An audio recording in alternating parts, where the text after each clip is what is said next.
This is your GMA Regional TV. Buong puso para sa Pilipino. Kini ang magdagkong balita karong Miyerkules. Maisdang tamban midagsa sa baybayon sa Boal, Cebu. Duha ka senior citizens nga milabang sa kalsada na banggaan sa sakinan. OCD7 ug ubang ahensya sa gobyerno nangandam sa dawtang panahon. Og istorya sa pagtinabangay para luwas nga makaanak ang babaeng adunay problema sa pangisip. Saksihan! Kini ang GMA Regional TV Balitang Bisdak. Maayong hapon, kinang inyong GMA Regional TV Balitang Bisdak. Ang bugtong kasaligan, kasandigan o kadangpan sa mga Bisaya nga maghatod sa labing dako og mga nagunang balita nga mahinungdanon sa Central ug Eastern Visayas ug live dinhi sa GMA Complex sa Dakbayan sa Sugbo. Ako si Alan Domingo. Oh my!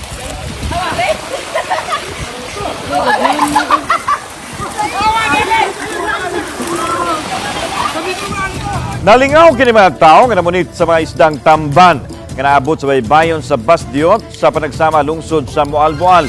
Gipost nga video sa netizen nga si Abi Buenaventura. Matod niya, nahitabo kini alas 7:30 ganang bundag. Nag-iyahay ang mga tao sa pagdala og balde sa bisan unsa may ilang masudlan sa mga isda nga tamban nga pamoniton lang. Gipasabot ni Johan Tejada, ang Technical Assistant sa Bureau of Fisheries and Aquatic Resources kon BFAR 7 nga posibleng epekto pa sa close season. Ilabi na nga nasakop sa Tanyon Strait Protected Seascape. Hinungdan nga daghan gyud ng mga klase sa sardines nini. Duha ang gitan-aw nga hinungdan sa pagdagsa nga maong predator-prey relationship o ang pag-usab sa ocean current.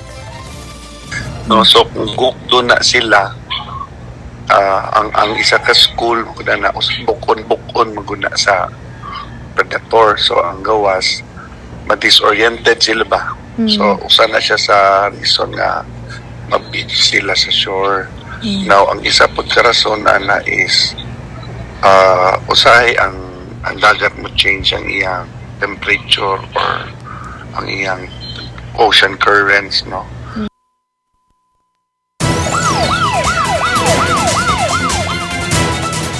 Duha ka mga babaeng senior citizen nadangat sa tambalanan human nadas magan sa usa ka auto. Samtang milabang sila sa ML Quezon Highway sa Barangay Pusok, Lapu-Lapu City. Tiluan Mirondina sa report.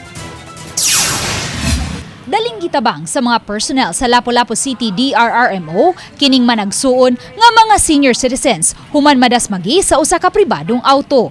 Padung untang mulabang sa Picas Lane sa ML Quezon Highway sila si Elena Kinapundan, 62 anyos, ug ang iyang igsuon nga si Eutikya, 70 anyos.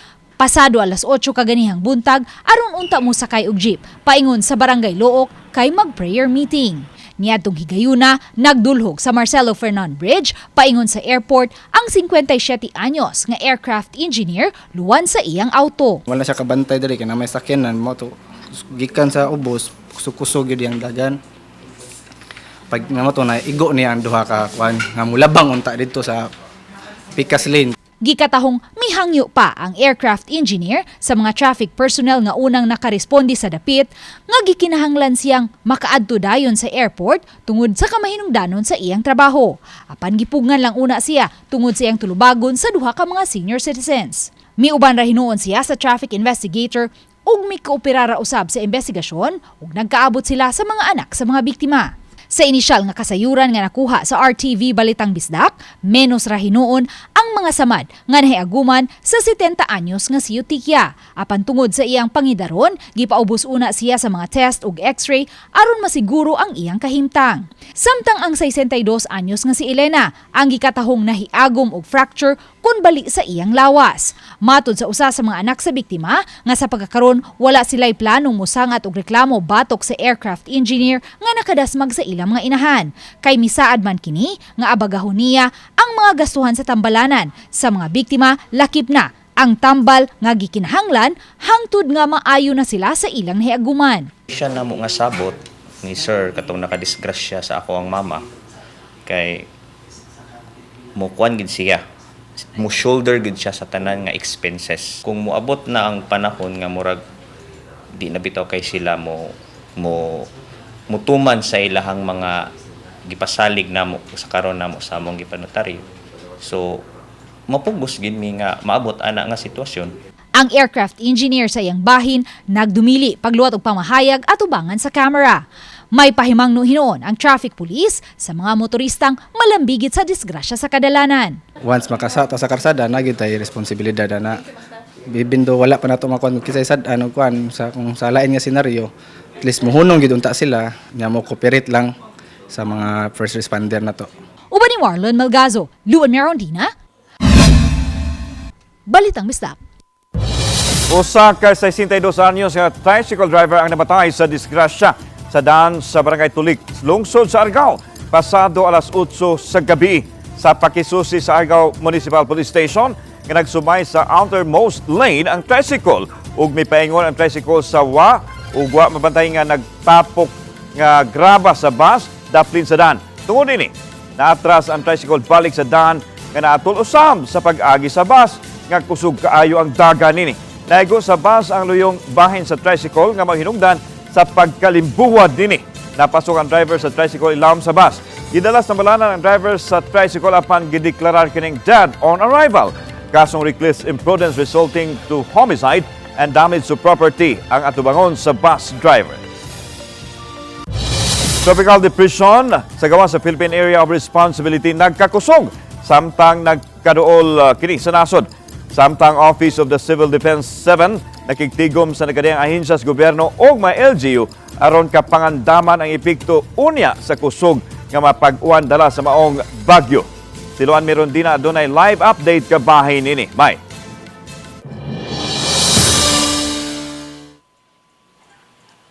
Laan gikan sa kategory nga tropical depression, mas nikusog ni kini og nahimo ng usa ka tropical storm nga may international name nga Bibingka. Kung makasud na kini sa Philippine Area of Responsibility, pagatawgon na kini og bagyong Ferdy.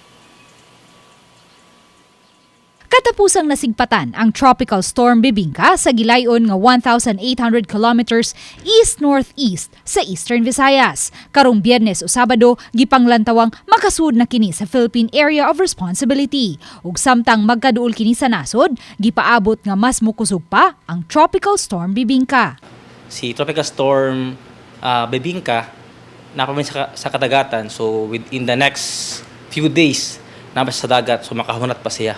So ito nakita, within the next 12 to 24 hours, mahimo siyang usa ka severe tropical storm, and after 24 to 48 hours, posible siya mahimong usa ka typhoon. Pabilin hinuong ubos ang tsansa nga mulandfall ang naasong bagyo sa bisan asang dapit sa nasod. Apan pakusgo niini ang hanging habagat nga mohatod sa kusog nga mga pag-uwan, paghuro sa hangin ug pagdako sa bawod. Subay niini posibleng muluwat unya o gale warning ang Pag-asa. Karon ma'am, ato ang kadagatan, atong hangin is napa sa light to moderate condition. Okay pa.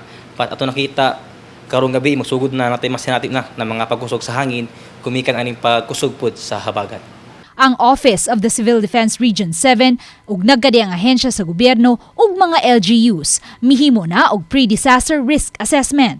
Matod ni OCD7 Director Joel Erestain, ang ngayang panaminan ang nahitabo atol sa bagyong Enteng. Wala man kini landfall sa bisan asang dapit sa nasod, apan nakasinati og kusog nga mga pagwan ang dakong bahin sa Kabisayan nga misangpot sa mga pagbaha ug pagdahili sa yuta. Ang suggestion ko is that for the people, hindi naman siguro kailangan na agad na mag-evacuate, but mag-ready. Kumanda na ng mga go bags. Hindi natin kailangan antayin yung mata ng bagyo para maranasan natin yung pag-ulan. Kahinungduman, atol sa bagyong Enteng, duha ang nakalas sa Cebu City, usa sa Barangay Tisa ug usa sa Barangay San Jose, nga pulos na tumbahan og mga paril. Samtang miabot sa Napo ang nasamdan. Daghang mga dapit usab ang gibahaan, usa niini ang Bugos City. Dugang sa OCD7, laing gipangandaman usab nila karon ang epekto unya sa kusog nga mga pag-uwan sa mga mulupyo sa Canlaon City sa Negros Oriental, ilabi na nga nag-alboroto na usab ang bulkang Canlaon. Sukad niadtong Lunes sa gabi, nabatyagan ang 337 ka mga volcanic earthquakes. Yung sulfur dioxide, highest yung yesterday. Umabot siya ng 9,000 plus. Yun na yung highest na since since June 3rd. June 3rd. So taga to medyo siya, kaya medyo alarming na talaga. Lan subling pahimangno sa pag-asa nga dili angayang mo kumpiyansa ug kanunay nga mag-monitor sa labing awahing dagan sa panahon pinaagi sa mga lehitimo nga mga social media sites. Lan? Okay na, salamat Luan Merondina. Hingpit nang napasakahan og kasong kalapasan sa Republic Act 7610 kon Child Abuse Law ang magtutudlo sa usa ka public high school sa Basak Pardo, Cebu City nga gipasangilang na maak sa iyang mga tinun-an. Gipahibaw ni Police Major Gisri Basitaw ang hipi sa Inayawan Police Station 7 sa Cebu City Police Office nga naduso sa piskalya ang kaso niadtong Setyembre 5. Ang 17 anyos lang nga anak sa pulis ang mipadayon sa pagpasaka og kaso sanglit ang usa ka 14 anyos wa makig-alayon kanila. Hinuon, mamahimo pa kining moampas kung interesado pa kining mosangat og reklamo batok sa magtutudlo. Samtang ato sa off-cam interview sa bagong principal sa Tungaan, gitug-an nini nga moomo sila og team nga langkuban sa principal isip chairman, faculty president, PTA president, student body president o God vocal nga maoy motutok sa kaayuhan sa mga tinun-an. Usa sa ilang rekomendasyon nga dili una ay pailawom sa pagtudlo sa maestro ang mga estudyanteng nalambigit aron maligayan nga masamutan ang trauma. Nasayran nga nag-leave ang reklamong magtutudlo sukad mibuto ang reklamo. Nibalik kini dihang ni file og leave apan wa pa mohandle sa klase. Samtang sa mensahe nga gipadala ni DepEd 7 Regional Director Dr. Salustiano Jimenez, gisusi na ni sa legal team ang reklamo. Kinumduman nga may reklamo ang duha ka magtinunan nga gipaak sa ilang maestro dihang ni mando kanila sa pagpakita sa ilang abs. Wa muluwat og pamahayag ang magtutudlo dihang gikuhaan sa iyang hobby.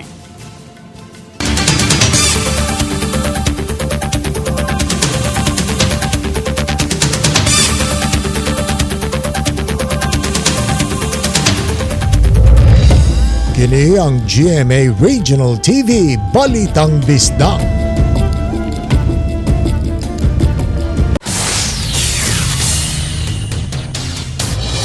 Naglaondok ng mga basura nga nakabara sa sapa sa interior portion sa barangay Mambaling, Cebu City. Sulod sa taas nga panahon, ang gipasalig sa mga opisyal sa barangay o sa dakbayan nga masolusyonan na. Sayra nato ang sitwasyon sa mga taong apektado sa naghitak ng mga basura pinagi sa Balitang Barangay. Sa agianan mismo sa kalsada sa Sitio Abya sa Barangay Mambaling, makita na kini mga basura nga nakaalis sa agianan sa tubig. Apan, tinipsing lang kini sa mas dako nga problema sa sudlunong bahin sa Sitio Naba, diin masimhuta na ang nangalisbo nga baho ug makita ang susama na sa usa ka landfill o labayanan sa mga basura. Kini ang sitwasyon diri sa Sitio Naba sa Alaska, Mambaling, Dakbayan, Sugbo. Kung ato makita ang naglaundok ng mga basura kani, sapa ni siya, no? Kung ato makita dito doon na may tubig, pag-abot ni dapitan, napilot na. So, wa na'y kaagian sa tubig. Di klaro sa mga nagpuyo dire, dili ni ilalang mga basura kung dili gikan pa ni sa ibabaw nga bahin nga naanod lang dinhi. Dugay na nilang problema. Siguro, mukapin na sa duha ka dekada. Tungod sa kadaghan sa mga basura, wa na'y kaagian ang tubig, hinungdan nga mosulod na sa mga balay nga anaas dapit panahon nga magbaha.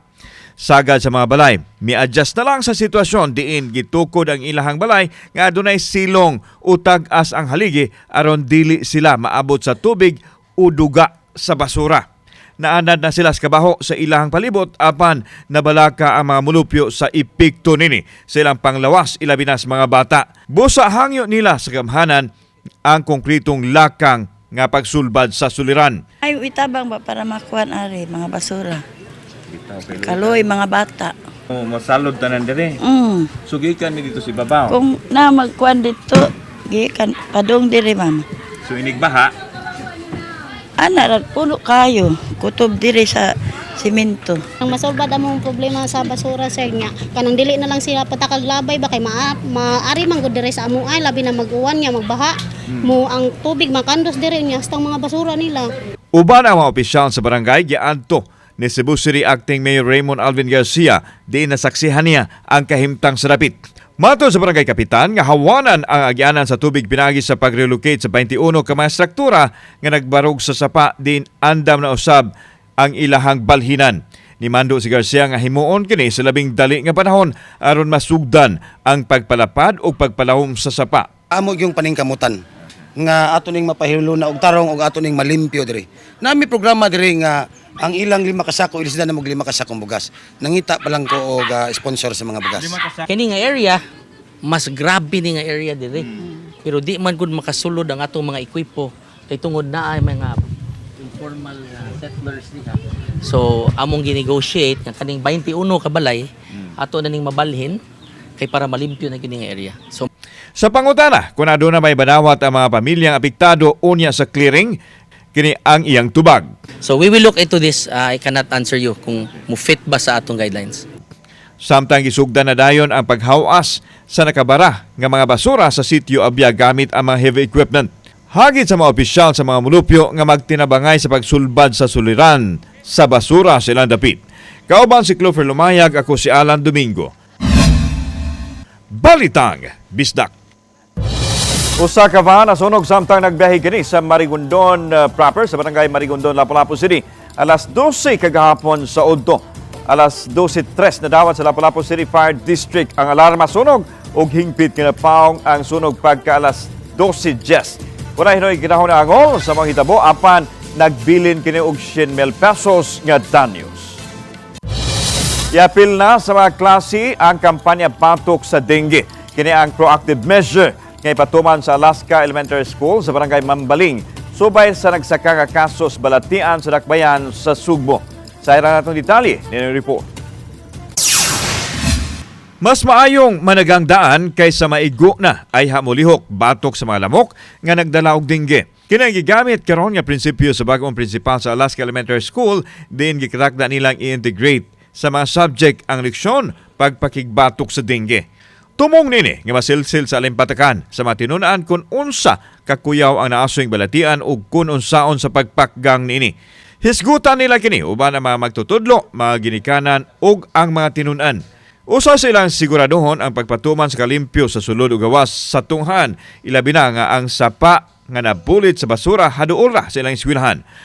Mukapin sa 2,000 ang populasyon sa tunghaan nga gitinguhang mapanalipdan patok sa mga balatian, lakip na ang dengue. Amo pang strengthen, i-intensify ang orientation with the parents para matabangan ang uban nga wala pa nakakuan, nakahibalo unsay pamaagi sa pagkuan aning pag-prevent aning dengue, and then ang uban kung na-orient na pero nakalimot na lang, murag baliwa lang pamaagi, at least ma-refresh na mo sila.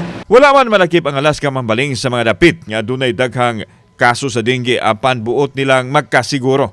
Sa data sa Cebu City Health Department, dulan sa 600 na ang kaso sa dengue sa Tibok Dakbayan ug 8 na ang kumpirmadong namatay. Subay nini girekomendar sa Cebu City Health Department ang pagpaubos sa Dakbayan sa State of Public Health Emergency nga padayong gitimbang-timbang usab karon sa LGU. Gitarget sa LGU ang mga dapit diin na dunay mga tubig pasanayan sa mga lamok nga gikinahanglan nga malimpyuhan.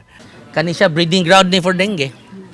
Kahugaw na mga daghan kay health risks here. No, so mo na nga importante gyud kaayo nga ato gining mabalhin ang mga balay kay para malimpyuhan gyud tanan. Kauban si Clover Lumayag, ako si Alan Domingo. Balitang Bisdak. Kini ang GMA Regional TV Balitang Bisdak.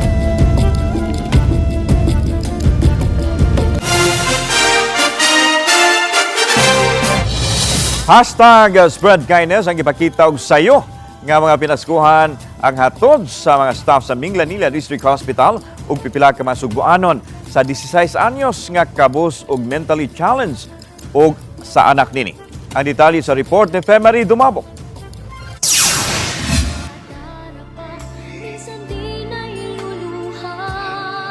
Kining video nga gipost online din usa ka babae ang mahidangpon kaayo nga nagtan-aw sa masuso nga naasod sa ospital. Og mihikap sa tiil sa masuso ang nakakuha og atensyon sa mga netizen. Kayang maong babae nga nailang si Abang ang inahan sa masuso. Usa ka 16 anyos nga mentally challenged ug mamasurahay. Wala una gipaduol kaniya ang masuso nitong higayuna. Kay pipila ka adlaw kini nga naglaroy-laroy human niya biyai ang masuso sa ospital. Aron kalikayan nga magkasakit ang maong masuso. Nadala si Abang sa Minglanilla District Hospital niadtong Agosto 27 kay padung ng mga anak. Uban ang iyang 52 anyos nga inahan. Kinsa gihulagway usab nga adunay problema sa pangunahuna. Wa may bayranan sa iyang pagpanganak. Apan nagkinahanglan kini og mga gamit sama na lang sa sapot ug uban pa. Unang nagtinabangay ang social worker ug mga staff sa ospital. Nagtampo-tampo alang sa sapot ug diaper sa bata ug nagpuli-puli sa pagbantay niini.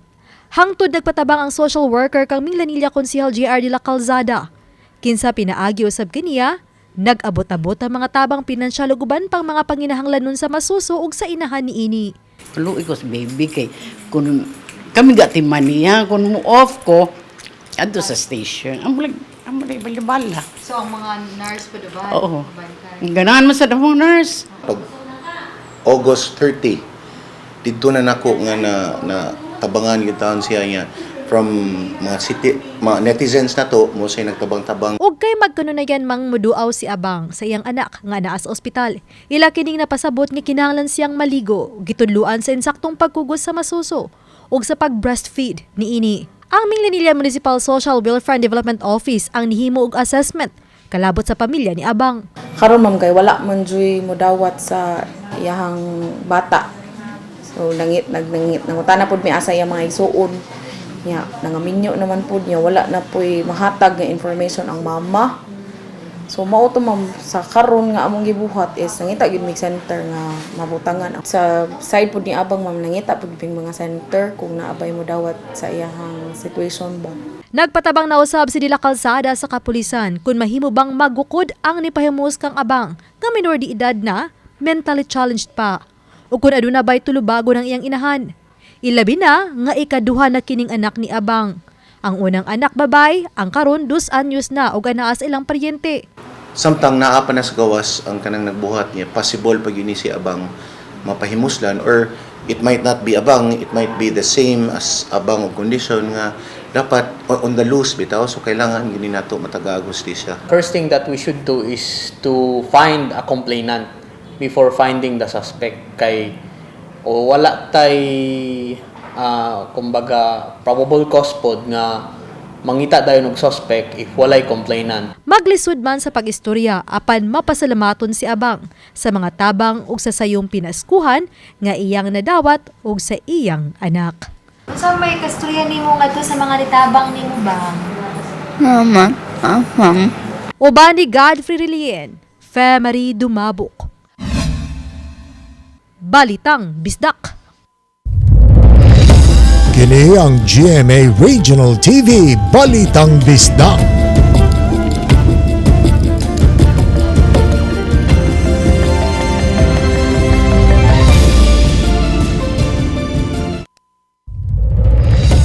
Kini ang GMA Regional TV Balitang Bisdak. 5 ka mga giduhang tigamitan sa illegal nga drugas ang nasikop sa masakop sa Talisay City Drug Enforcement Unit. Nasakpan silang iyong nigamit sa gidurahang shabu sulod sa usa ka bayag sa sitio Kwasar, Barangay Kansuhong, Dakbayan sa Talisay kagabi. Mato ni Police Lieutenant Colonel Ipriam Paguyod ang hipi sa Talisay City Police nga nakadawat og taho ang ilang operatiba kabahin sa illegal nga binuhatan. Sa ilang pagpaniid, nagtapok gyud ang mga gingo adik sa payag sa pagronda sa mga operatiba ilang naaktuhan nga nagsuyop og shabu ang mga dinakpan. Nagkuhaan ang mga dinakpan sa giduhang shabu nga mitimbang og 0.35 grams nga mo kantidad og mokapin sa 2,000 pesos. Ang 5 ang takdang paskahan og kaso samtang gisubay sab sa kapulisan kung kinsang tagiya sa drug den ug ang tinubdan sa illegal nga drugas sa 5 ka mga dinakpan.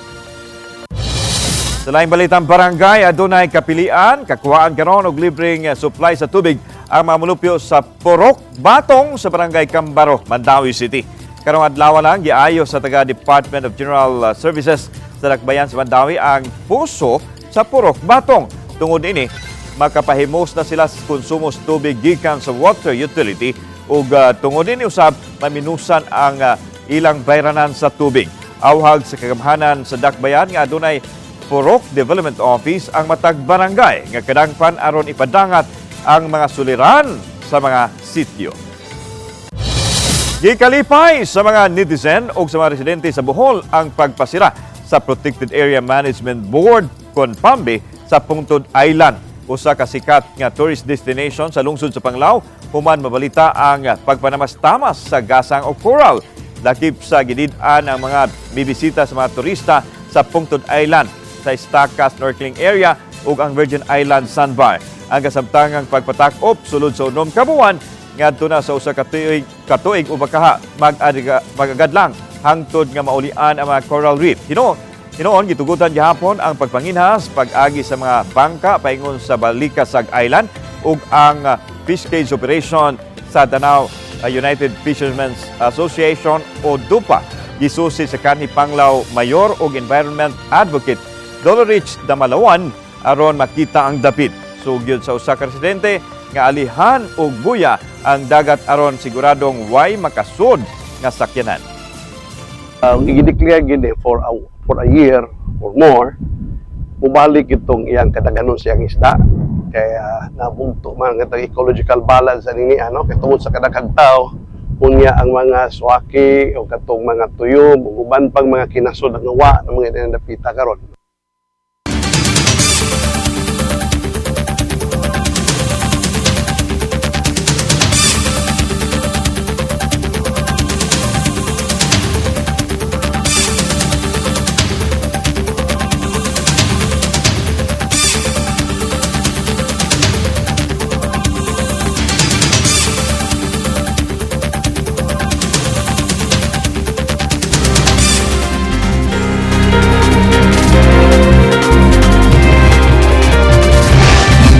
Nunod sa grabing kainit nga natin sa pipila ka bahin sa Estados Unidos, usa ka gihulagwang airport fire ang miog daw sa Orange Riverside counties. Moabot sa 20 ka hektarya ang apektado sa pag-ulbo sa sunog nga miog daw sa mga balay ug kakahuyan.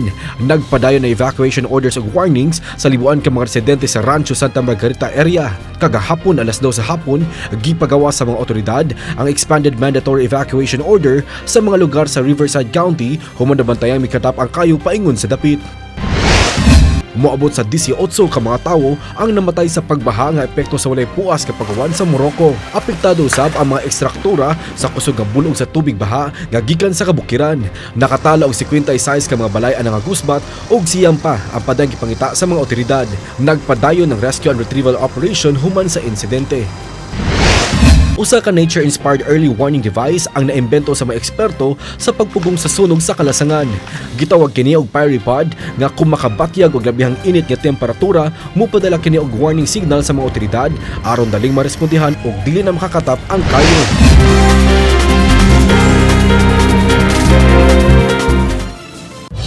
Kami ang GMA Regional TV Balitang Bisdag kinatibuk ang pwersa alang sa mas komisyon ug mas halapad nga pag-alagad sa nasod. Maayong hapon, mga kapuso.